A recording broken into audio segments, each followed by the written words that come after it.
Newly appointed detective, Elijah Jones stepped into the dimly lit office, his heart pounding with a mixture of nerves and excitement.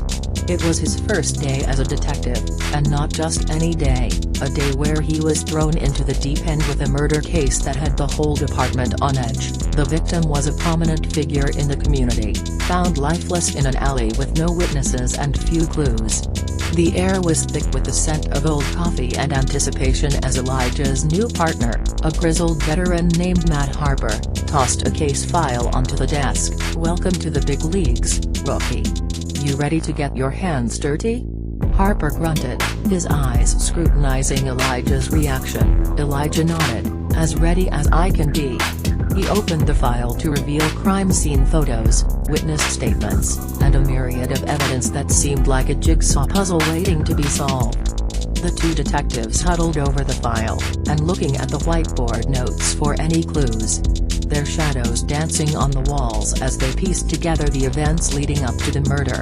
The victim, a local businesswoman named Charlotte Dunhill, was last seen leaving a charity event.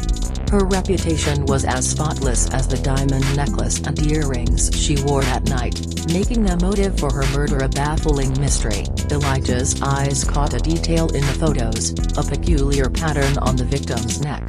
"Harper, look at this," he said, pointing to the marks that seemed to have been overlooked.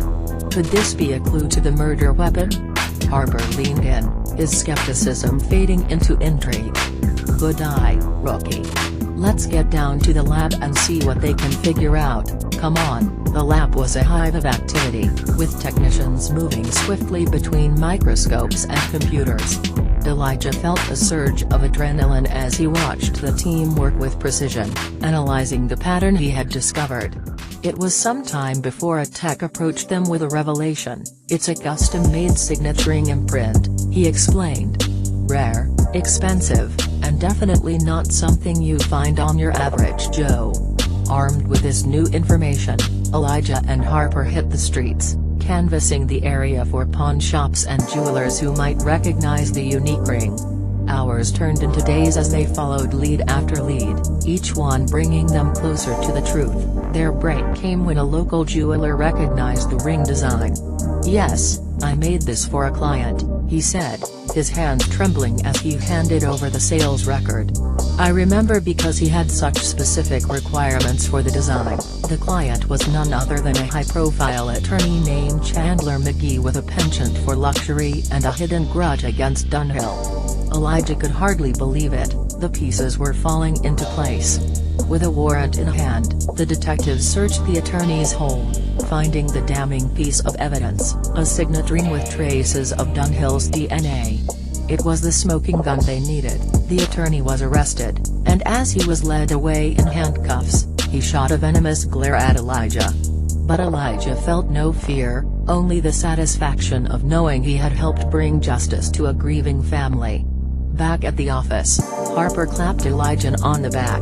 "Not bad for your first couple of days on the job, Jones." "Not bad at all," Elijah smiled and said to Harper, "Call me EJ," as the weight of the day's events settling in. He had stepped into his role with determination, and it had paid off.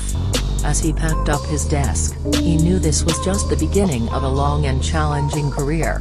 But for now, he could rest easy, knowing he had made a difference on his very first day.